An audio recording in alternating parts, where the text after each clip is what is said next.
রহস্যময় অট্টালিকা। শহরের এক প্রান্তে এক শতাব্দী পুরনো অট্টালিকা দাঁড়িয়েছিল, যার নাম রায় চৌধুরী বাড়ি। বহু বছর ধরে এটি পরিত্যক্ত অবস্থায় ছিল, কারণ শোনা যেত রাতে বাড়ির ভেতর থেকে কান্নার শব্দ ভেসে আসে। কেউ যদি ভিতরে ঢোকার সাহস করত, সে আর ফিরে আসত না। একদিন একদল বন্ধু রাহুল, মিথিলা, তন্ময়, আরিশ আর দীপ্ত সিদ্ধান্ত নিল তারা রহস্যের সমাধান করবে। স্থানীয়রা তাদের বারবার সাবধান করল, কিন্তু ভয় পেলে কি আর অ্যাডভেঞ্চার হয়? ভিতরে প্রবেশ। রাত 1-2টার সময় 5 জন মিলে টর্চলাইট নিয়ে ঢুকে পড়ল বাড়ির ভিতরে। দেয়ালে পুরনো সব ছবি, ছাদের সাথে ঝুলে থাকা জাল, আর সারা ঘর জুড়ে ধুলোর আস্তরণ, একদম সিনেমার মতো পরিবেশ। হঠাৎ মিথিলা ফিসফিস করে বলল, শুনতে পাচ্ছ? বাকি সবাই চুপ হয়ে গেল। সত্যি, একটা চাপা ফিসফিসানি শোনা যাচ্ছে, কিন্তু সেটা আসছে কোথা থেকে? তারা ধীরে ধীরে সিঁড়ি বেয়ে উঠতে লাগল।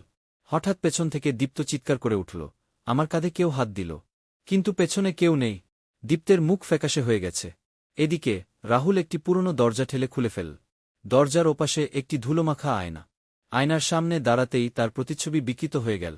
সেই প্রতিচ্ছবির ঠোঁট নড়তে লাগল, কিন্তু শব্দ আসছিল না। তন্ময় কাঁপতে কাঁপতে বলল, আমরা এখান থেকে বের হচ্ছি, কিন্তু দরজা বন্ধ। কে যেন বাইরে থেকে আটকে দিয়েছে। এমন সময় হঠাৎ আয়নার ভেতর থেকে একটা চেহারা বেরিয়ে এলো, একটা বিকৃত মুখ, রক্তমাখা চোখ। সেটি ফিসফিস করে বলল, তোমরা চলে যেতে পারবে না। শেষ মুহূর্তের লড়াই। ভয়ে আর আতঙ্কে সবাই দৌড় দিল। আরিশ দরজার দিকে লাথি মারতেই সেটা খুলে গেল। সবাই এক দৌড়ে বেরিয়ে এল, কিন্তু তাদের মধ্যে একজন নেই, দীপ্ত। পরের দিন পুলিশ এলো, কিন্তু দীপ্তের কোনো খোঁজ পাওয়া গেল না। রায় চৌধুরী বাড়ির আয়নাটাও উধাও। কিন্তু ঘটনার কয়েকদিন পর মিথিলার ফোনে একটি ছবি এল। সেটি ছিল তাদের দলে থাকা দীপ্তের, কিন্তু আয়নার মধ্যে। সে যেন আটকে গেছে চিরতরে। দীপ্ত হারিয়ে যাওয়ার পর থেকে বাকিরা স্বাভাবিক জীবনে ফিরতে পারছিল না। রাতে ঘুম ভেঙে তারা দেখতে পেত আয়নার ছায়ায় একটুখানি নড়াচড়া, কখনো দীপ্তের মুখের মতো কিছু, কখনো ফিসফিসানি। মিথিলা একদিন আয়নার সামনে দাঁড়িয়ে কাঁপা কাঁপা গলায় বলল, দীপ্ত, তুমি কি শুনতে পাচ্ছ? আয়নার কুয়াশাচ্ছন্ন কাছে এক মুহূর্তের জন্য লেখা উঠল, বাঁচাও। রাহুল তাড়াতাড়ি একটা ওঝার কাছে গেল। ওঝা শুনেই বলল, ওটা শুধু আয়না নয়, ওটা এক পোর্টাল। দীপ্ত আর এই জগতে নেই। তন্ময় ভয় পেয়ে বলল, তাহলে ও কোথায়? ওঝা ধীরে বলল, ও ওই জগতে আটকা পড়েছে। তোমাদের মধ্যে কেউ যদি সাহসী হয়, তাহলে ওকে ফেরানো সম্ভব। আয়নার ভেতরে প্রবেশ। মিথিলা আর রাহুল সিদ্ধান্ত নিল তারা দীপ্তকে ফিরিয়ে আনবে। ওঝা বিশেষ এক মন্ত্র পড়ে আয়নার সামনে এক কালো দরজা তৈরি করল। দরজার ওপাশে কিছুই দেখা যাচ্ছিল না, শুধু ঘন অন্ধকার। যদি ভুল করো, তাহলে তোমরাও আটকা পড়ে যাবে, ওঝা সাবধান করল। মিথিলা রাহুলের হাত চেপে ধরে আয়নার ভেতরে ঢুকে পড়ল।